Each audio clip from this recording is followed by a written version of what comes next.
কি ঘুম ভাঙে চোখ মেলে দেখি নিশুতি রাত সূর্যোদয়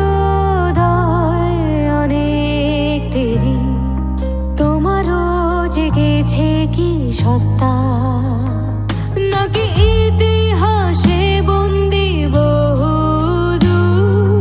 দূর পথ দিচ্ছ পাড়ি যে দেখো তোমার আঁচলে স্বপ্ন আশঙ্কা এক সুতায় গাঁথা নোনা জলের সন্তরণ যেন নকশিকাথা জীবনের অঙ্কে পুরুষ সংখ্যা মাত্র কেবলে যোজন বিয়োজন হিসেবের গরমিল নারী মেলে নিয়াজ দক্ষিণের সমীকরণ দক্ষিণের সমীকরণ শরীরে অ্যান্টিবডি বলে একটা বিষয় আছে, সেটা কি জানিস? না, জানতাম না তো, এই মাত্র জানলাম। তুমি তো ডাক্তারের থেকে বেশি জানো মা। আরে বোকা মেয়ে, এটা তোমার মায়ের সিদ্ধান্ত নয়, এটা ওনার চালাকি। আরে কি হইতেছে স্যার, তো দেখবো তো। সাথে মন চাইতেছে না যে ভাবি প্রত্যেকদিন তো স্কুলে যান, আজকে ভাইয়ের বাসায় চলেন। না না না, মিলা কন্ট্রাক্ট সাইন করিয়েই আনবে। মিলার উপর আমার এই আস্থাটুকু আছে, she is a perfect alpha human. কি তোমার প্রয়োজন? দেখো ভাই, এগুলো এক একজন, একটু পরে কথা বলছি। হ্যাঁ, ইয়েস, কাম ইন। কি খবর সুইটার? স্যার, আমি আগেও বলেছি এই ধরনের সম্বোধন আমার পছন্দ না। ওকে, বলো। স্যার, আমি আমার নিজের কাজের চাপেই নিঃশ্বাস ফেলতে পারি না। তার মধ্যে বিভিন্ন জন এনে যদি তাদের কাজ আমার উপরে চাপিয়ে দেয়, তাহলে আমার পক্ষে কিভাবে সম্ভব বলেন স্যার? আর কিছু বললেই বলে আপনাকে জানাতে। এটা কেমন আচরণ? কে চাপিয়েছে? মিলা। গতকালই আমি কস্টিংগুলো মার্ক করে দিয়েছি, সাথে নোটিফিকেশনও। এখন এসে আবার বলছে যে এক্সেলগুলো করে দিতে হবে। স্যার, আমি এমনিতেই... শোনো, মিলার বিষয়টা একটু ডিফারেন্ট। দেখতে তো পাচ্ছ, মিলা সারাদিন মার্কেটে পড়ে থাকে। ক্লায়েন্টকে ম্যানেজ করতে করতে ওর দিন শেষ। কি করার আছে বলো? তাহলে স্যার নতুন কাউকে ওর অ্যাসিস্ট্যান্ট নিয়োগ দেন। Nice point. কিন্তু আমার তো নতুন এমপ্লয়ি নেওয়ার সামর্থ্য নেই। এখন নতুন কাউকে যদি নিতেই হয়, তাহলে কাউকে বাদ দিয়ে তবেই নিতে হবে। বাদ দেব নাকি কাউকে? না না স্যার, মানে আমি তো আসলে তা বলতে চাইনি। আমি আসলে কি মিস শেফা? স্যার, আমার উপরে অনেক চাপ হয়ে যাচ্ছে। সেজন্যই তো বলি, চলো একদিন ডিনারে যাই, তোমার চাপ কমিয়ে দেই। একটু রিল্যাক্স হলে ক্ষতি কি? আমি আসি স্যার। শেফা শোনো, স্যাক্রিফাইস আর কম্প্রোমাইজ এই দুটোকে মেনটেন না করলে সামনে এগোতে পারবে না। স্যার, এই দুটো শব্দের সংজ্ঞা আমার কাছে ভিন্ন। আসি, আসসালামু আলাইকুম।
হ্যালো, হ্যাঁ আপু বল। এখনো পড়ে পড়ে ঘুমাচ্ছিস না? এই যে উঠলাম মাত্র। বেলা কটা বাজে? ভার্সিটিতে ক্লাস করা ছেড়েই দিলি নাকি? ধরু মাতব্বরি না করে কি বলবি বলতো? বলছি যে শোন না, ওই যে কালকে যে অ্যাক্সিডেন্টের পেশেন্টটা তোরা হসপিটালে নিয়ে গেলি, তাকে কোন ডক্টর অ্যাটেন্ড করেছে তার নাম মনে আছে? মনে আছে। কি নাম তার? সেটা জানি না, দেখলে চিনতে পারবো। একটা অ্যাক্সিডেন্টের পেশেন্টকে এনে ভর্তি করলি হসপিটালে, আর অন ডিউটিতে যে ডক্টর ছিল তার নামটা পর্যন্ত জানার প্রয়োজন বোধ করলি না? তুই কি রে মানুষ? আরে আশ্চর্য, উপকার করে নিজের ঘরে নিজে ঝাঁটার বাড়ি খাচ্ছে দেখি। পুলিশ এসে এক গাদা প্রশ্ন করে চলে গেল, আর ওই যে ডাক্তার মেয়েটা আছে না, ও আমাদেরকে অনেকক্ষণ বসিয়ে রাখলো। আর আমাদের সঙ্গে যে লোকগুলো গিয়েছিল সবাই এক এক করে পালিয়ে গেল। এত গ্যাঞ্জামের মধ্যে অত কিছু জানবো কি করে? তুই ওখানে থাকলে তুই বুঝতে পারতি। হয়েছে হয়েছে, আর এত বাহাদুরি দেখাতে হবে না। যে ডক্টর ছিল ওনার একটু বর্ণনা দিতে পারবি আমাকে? সুন্দর একটা মেয়ে, বেশ মিষ্টি করে কথা বলে, একটু খাটো খাটো ঠিক বলা যাবে না, মানে একটু শর্ট আর কি। আচ্ছা, গতকাল থেকে দেখছি তুই রোগীটাকে নিয়ে খুব উদ্বিগ্ন, ব্যাপারটা কি বলতো? ওকে তুই চিনিস? হ্যাঁ চিনি। চিনিস? কেউ? আরে আমার ওই যে ফ্রেন্ড আছে না শেফা, উনি শেফার ভাই। আমার জন্য নোট আনছিল ওই দিন। মানে শেফা তো অফিসে ছিল, অফিস থেকে আসতে পারবে না, সেজন্য ওনাকে দিয়ে আমার নোটগুলা পাঠিয়েছিল। এখন একটা মানুষ আমার কাছেই আসছিল, চিন্তা হয় না বল? শেফাপুর বড় ভাই আছে? কই, জানতাম না তো। মনে হচ্ছে তুই পৃথিবীর সব কিছু জেনে বসে আছিস। মেয়েটার বয়স কত? কোন মেয়েটা? আরে বাবা, যার সম্পর্কে এত এত উক্তি দিলি এতক্ষণ। ও, ওই মেয়েটা আসলেই সুন্দরী আপু। আমাদের বয়স থেকে একটু ছোট হলে হতে পারে, ধরে নে যে আমাদের মতোই বয়স আর কি। কেন, তুই ওখানে যাবি? কেন, গেলে কি? না, বলছিলাম যে তুই যদি ওখানে যাস, ওর নামটা জেনে আসিস তো। কেন স্যার, আপনি কি বিয়ের প্রস্তাব পাঠাবেন? তোর মতো বোন থাকলে জীবনে এরকম প্রস্তাব পাঠানো সম্ভব হবে বলে আমার মনে হয় না। অসংখ্য ধন্যবাদ আমাকে বুঝতে পারার জন্য।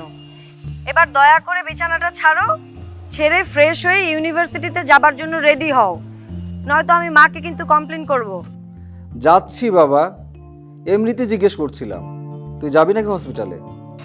না, আমি নোটস কালেক্ট করতে ক্যাম্পাসে যাচ্ছি। ও ঠিক আছে, রাখছি।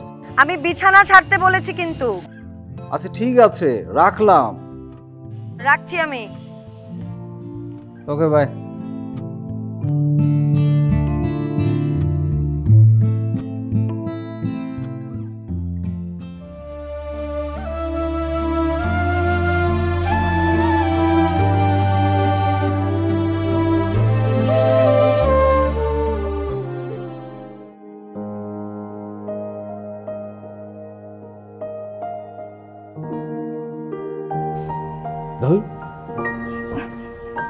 ঘুমের 12টায় বাজিয়ে দিল।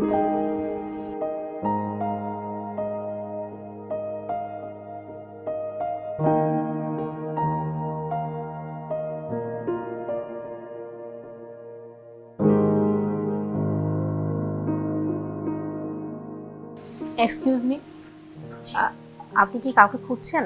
জি, মানে গতকালকে রাসেল ওয়াদুদ বলে একজন বাইক অ্যাক্সিডেন্টের পেশেন্ট এখানে ভর্তি হয়েছিল। আপনার কাছে কি কোনো ইনফরমেশন আছে? জি, আমি মূলত দেখছিলাম। আপনি? আমি ডক্টর ইরানি হালদার। ও আপা, ওনার কি অবস্থা এখন? এখন কি অবস্থা তা তো বলতে পারবো না। আমাদের সার্জন ডক্টর জুবায়ের স্যার দেখছিলেন। পেশেন্টের এক্সটার্নাল তেমন কিছু হয়নি, হেলমেট পরাতে অল্পের উপর লেগে গেছে। তবে কি? স্যার বলছিলেন যে ওনার ব্রেনে ইন্টারনাল ব্লিডিং হয়েছে প্রচুর, সেজন্য উনি মেমোরি লস করতে পারে। উনি এখন কোথায় জানেন? তা তো বলতে পারবো না, তবে উনি একজন অস্ট্রেলিয়ান প্রবাসী। ওনার মামার সাথে এখানে বেশ কিছুদিন ধরে ছিলেন, সম্ভবত বিদেশে নিয়ে যাওয়ার কথা হচ্ছিল ওনার।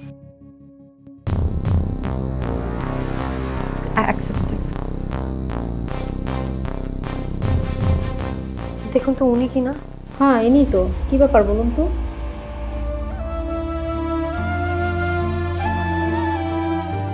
আচ্ছা, ওনাকে আমার খুব দরকার, আমি কোথায় পাবো একটু বলতে পারবেন? আপনি উত্তরা থানার ওসি মাসুদ সাহেবের সাথে দেখা করুন, উনি নিশ্চয়ই আপনাকে হেল্প করতে পারবে। Thank you. পেশেন্ট আপনার কি হয়?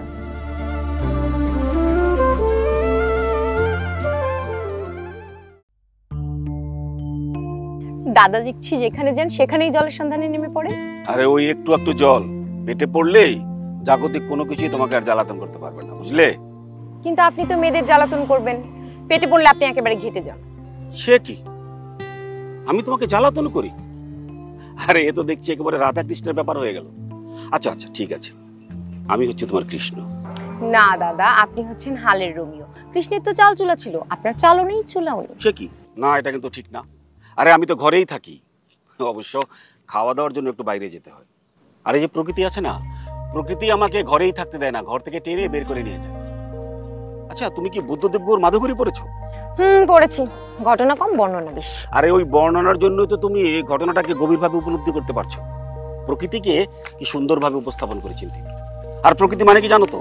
প্রকৃতি মানেই হচ্ছে নারী, প্রেম। ওই যে দাদা আবার শুরু হয়ে গেল, নারী ছাড়া আপনার চলেই না। না না না প্লিজ এভাবে বলো না, তাহলে কিন্তু শুনতে খারাপ লাগে। তাহলে এবার বোঝেন, আপনি যখন তখন ফোন করে জিজ্ঞেস করেন কি করছো, খেয়েছো, পড়েছো, শুয়েছো, দিনটি কেমন লাগলো, রাতের আকাশটা দেখো কি ঘুটঘুটে অন্ধকার, ব্লা ব্লা ব্লা। তখন কেমন লাগে? না, তুমি খুবই আনরোমান্টিক, বুঝছো? জীবনটাকে যদি সত্যিকারের উপভোগ করতে চাও না, যত বেশি বড় রোমান্টিক হয়ে যাও, মানে ফুল রোমান্টিক। কিন্তু দাদা, প্রতিদিনকার বাস্তবতায় এই রোমান্টিসিজম তো ঘাম হয়ে বেরিয়ে যাচ্ছে। আচ্ছা তুমি এই সমস্ত খটর মটর শব্দগুলো কোত্থেকে আবিষ্কার করো ভাই, আমার একটু বলো তো। দাদা, আমার লেখাটার কি হলো?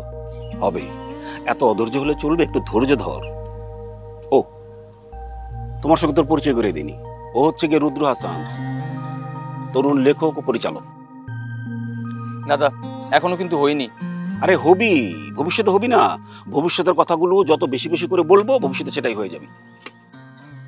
ওহো, ওর সঙ্গে তোর পরিচয় করে দিনি, ও হচ্ছে গিয়ে রূপা, ইতিহাসের ছাত্রী। বাহ।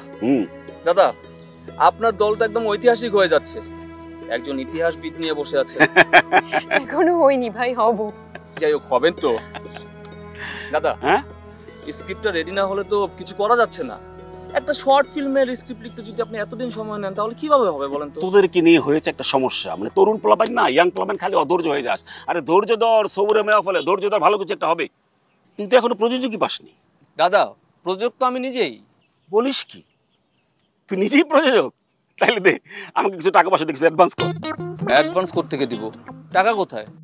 কেন, তুই না বললি তুই নিজেই প্রযোজক? দাদা প্রযোজক একটা বিষয় আর ফিনান্সার একটা বিষয়, আমি প্রযোজক, ফিনান্সার না। এটা তো বুঝলাম না। ওসব আমি আপনাকে পরে বুঝিয়ে বলবো, এখন আপনি আমাকে যত জলদি পারেন স্ক্রিপ্টটা দেন। বললাম তো তোর স্ক্রিপ্ট হবে, আগে ওই যে কি জেনে ফিনান্সার টিনান্সার আছে না, ওটা ম্যানেজ কর, তোর স্ক্রিপ্ট হচ্ছে। আপনাকে নিয়ে আর পারলাম না। কিরে কই চললি, কিছু খাবি না? দাদা এখন কিছু খাবো না, আমার টিউশনি সময় হয়ে গেছে। আপনি আমাকে স্ক্রিপ্ট না দেওয়া পর্যন্ত আমি কোনো কিছু জোগাড় করতে পারছি না। ও আচ্ছা ঠিক আছে দাদা, উঠি তাহলে। এই যে গেলাম। ভাইয়া, আমি কিন্তু দাদার বান্ধবী, আপনার ফিল্মে আমাকে একটু রাখেন। আচ্ছা ঠিক আছে দাদা, আসি। বাই। এই ছেলে পেলেগুলো না খুব অস্থির, কোনো কিছু দিয়ে ধৈর্য নাই। এখনকার সময়টাই তো অস্থির। আর তাছাড়া দাদা, আপনিও তো নারী সঙ্গ পেলে অস্থির হয়ে ওঠেন। আরে সে তো তুমি কাছে আছো বলেই। আহারে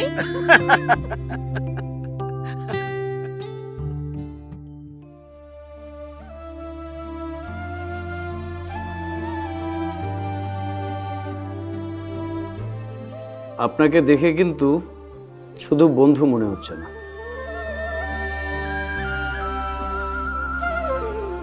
কি মনে হচ্ছে? মনে হচ্ছে বন্ধুর চেয়েও একটু বেশি।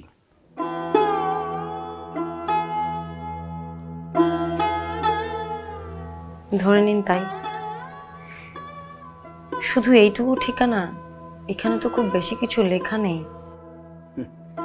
ওনারা যতটুকু লিখে দিয়েছে, আর আমাদেরও এর চেয়ে বেশি কিছু দরকার ছিল না।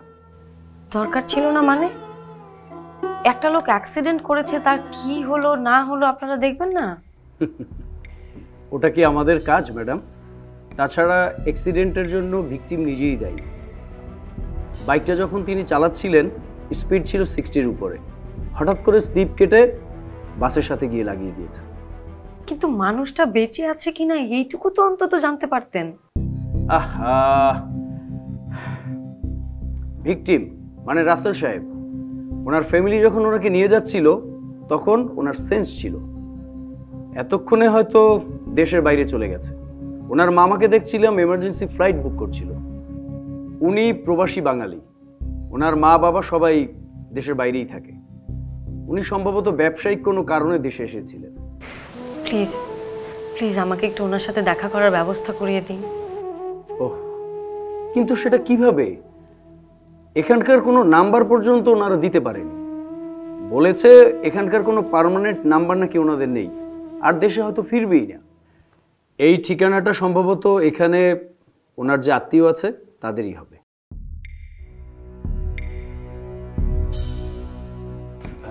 আপনি একটা কাজ করুন, আপনি আপনার মতো চেষ্টা করুন, আর আমি ওখানকার দেখি থানায় যোগাযোগ করে কিছু করতে পারি কিনা।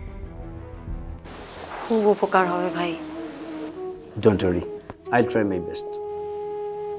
Thank you so much. You are welcome.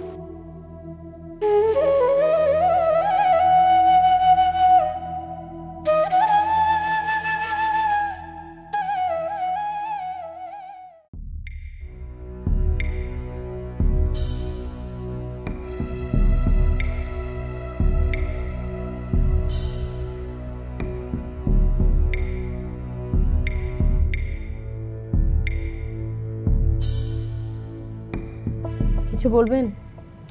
না, একটু পরে তো লাঞ্চ টাইম, একসাথেই খাবো ভাবছিলাম। আপনি খেয়ে নিন, আমি পরে খাবো। পরে দেখবে ক্ষুধাটাই আনলি। না থাকলে না থাকুক। তাই কি হয়? আমার কিন্তু আবার অনেক খিদে, একসাথে খেতে না পারলে কিন্তু পেটটা ঠিকঠাক ভরে না। যখন আপনার পেট ভরবে না তখন আমাকে খেয়ে নিয়ে। মানুষ খাওয়ার তো অভ্যেস নেই, যদি থাকতো তাহলে একদিনে মানুষ খেয়ে জনসংখ্যা অর্ধেক কমিয়ে দিতাম। বাবা বলেছেন আজকে সন্ধ্যায় একটু তাড়াতাড়ি ফিরতে। হাতে যে পরিমাণ কাজ, বুঝতে পারছি না কি করব। কিছু কাজ বাসায় নিয়ে যাও, অসুবিধা কোথায়? অসুবিধা আছে, বাসায় যদি অফিসের কাজ নিয়ে যাই তাহলে পড়াশোনাটা আর হবে না। আপনি বরং খেয়ে নেন, টিফিন খেতে গেলে আধা ঘন্টা নষ্ট হবে, ততক্ষণে আমি কাজ কিছুটা এগিয়ে নিই। শোনো, জীবনের জন্য কাজ, কাজের জন্য কিন্তু জীবন নয়। সেই কথাটা লোকমান সাহেবকে কে বোঝাবে বলেন? হাতের কাজগুলো শেষ হলে ফাইলটা একটু দেখে দিও, অডিটে পাঠাতে হবে। না স্যার, বলছিলাম যে আমার একটু আজকে তাড়া আছে, তাড়াতাড়ি বাসায় ফিরতে হবে। That's not my business, right? না স্যার, মানে বলছিলাম যে ফাইলগুলো যদি কালকে দেখে দিই। আমার মনে হয় তুমি বাসার কাজটাই বরং কালকে করো, সেটাই ভালো হবে। Think your office before yourself. হ্যাঁ, অ্যান্ড দ্যাটস ইমার্জেন্সি, মাইন্ড ইট।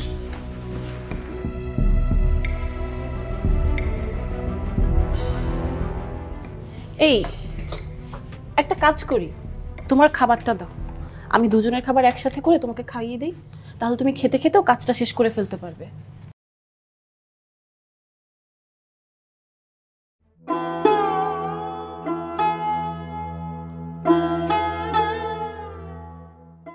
বাবা, তোমরা যদি এত দেরি করে ঘুম থেকে উঠো তাহলে তো শরীর খারাপ করবে। মা যে কি বলো না, ও এখানে এসেছে বলেই তো দেরি করে ঘুম থেকে উঠছে। ওর ওখানে ব্যবসা আছে না, তাছাড়া ওদের বাড়ির সবাই সকাল সকাল ঘুম থেকে ওঠে। তুমি বরং তোমার ছেলেকে বলো, বিশ্ববিদ্যালয় পড়ুয়া ছেলে এত বেলা করে ঘুম থেকে উঠলে চলবে না, ও কাজ থাকলে তো এতক্ষণ ঘুমায় না, কাজ না থাকলে একটু দেরি করে ওঠে। আর যখন কাজ থাকবে তখন তো তুই ওকে তোর ধারে কাছেও পাবি না। মা, তোমার গুণধর ছেলে দেখলাম সিগারেট খাওয়া ধরেছে। এই তো ছেলে মেয়েদের একটা বদ অভ্যাস, ছেলেদের একটু পাখা গজিয়ে গেলেই আগেই সিগারেট খাওয়া শুরু করে দেয়। আর ছেলেমেয়েরা বড় হয়েছে না, আমাদের শাসন কি আর মানে? খালাম্মা, আমাদের ঘরে চোখের সামনে দেখতেছি না প্রত্যেক দিন এই বাপের তালে তালে আমার উর্মিটা একেবারে নষ্ট হয়ে যাইতেছে। সে এখন কোথায়? কার কথা কোন তুলা ভাই?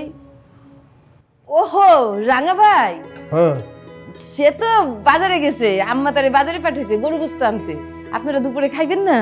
না না না আম্মা, আপনি একেবারে ব্যস্ত হবেন না, আমরা কিন্তু দুপুরে খাবো না, একেবারে বাড়িতে গিয়ে তারপর দুপুরে খাবার খাবো। যদি খিদা লাগে প্রতিমধ্যে আমরা কিছু খেয়ে নেব, কি বলো? একদম খাবো না আমরা। ও মা, সে কি কথা? সকালে নাস্তাটা করবে না? সকালে নাস্তা করো, দুপুরে খাওয়া দাওয়া করো, তারপর না হয় বের হয়ে যেও। না মা, ও যেহেতু না করেছে থাক। তোদেরও তো যাওয়ার তারা কিসের বলতো? আর কটা দিন থাক না। পুরো বাড়িটা কেমন যেন খা খা লাগে, সারা বাড়িতে শুধু আমি আর রত্না। দেখুন আম্মা, এরকম একটা স্যাঁতস্যাঁতে বাড়িতে থাকা আমার পক্ষে কোনোভাবেই সম্ভব না। হ্যাঁ, আমরাও তো এই বাড়িটাতে এসে থাকতে চাই, বেড়াতে চাই, এই জন্যই তো কোনো একটা হাউজিং কোম্পানিকে বাড়িটা দিয়ে দিতে বলছে, তাই না? আমি কি দেখতে খুব খারাপ? কে তোকে পছন্দ করলো করলো না এগুলো না একদম মাথা ঘামাবি না, একদম নিজের মতো করে থাক, নিজের মতো বাঁচ। তুই অনেক সুন্দর। তোমার পার্সেন্টেজ তো শুধু আমি দেখব। এত তাড়া কিসের ডিয়ার? ডিড সাইন হোক, অ্যাডভান্স হোক, এই ডার্লিং এর জন্য তুমি কতখানি কি করতে পারো সেটা তো দেখি। আমরা তো খাচ্ছি না, তুমি একাই খাও। খেতে খেতে আবার পুরো বাড়িটা কিন্তু গিলে খেয়ে ফেলো না। হ্যাঁ, ক্ষুধা বেড়ে গেলে কিন্তু শুধু বাড়িটা কেন, আপনাকেও গিলে খেয়ে ফেলতে পারি। যদিও পদে পদে ভয়, এগিয়ে যাওয়া অপরাধ তো নয়, সব বাধা নিংড়ে পিছু টান ছিঁড়ে জাগাতে